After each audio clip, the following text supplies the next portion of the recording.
آپ جانتے ہیں روحانیت کیا ہوتی ہے؟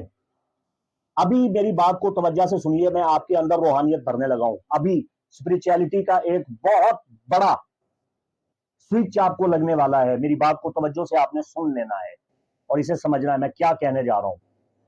دیکھیے، العلم نور، علم نور ہے، اور جب یہ نور اللہ اور اس کے رسول کا مبارک نور ہوگا، اسلام کا نور ہوگا، قرآن کا نور ہوگا، تصوف کا نور ہوگا، علم باطن کا نور ہوگا، اسماء الہیہ کا نور ہوگا، تو دنیا کی کوئی طاقت، کوئی کتاب سوائے قرآن کے اس نور کا وزن، بوجھ اپنے دل پہ نہیں اٹھا سکتا.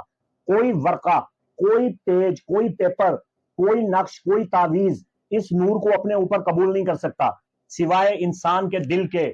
انسان کے دل کے علاوہ اس نور کو کوئی بھی برداشت نہیں کر سکتا. تو ذرا اپنے دل کو تھوڑا سا میرے سامنے متوجہ کر دیجئے میں کیا کہنا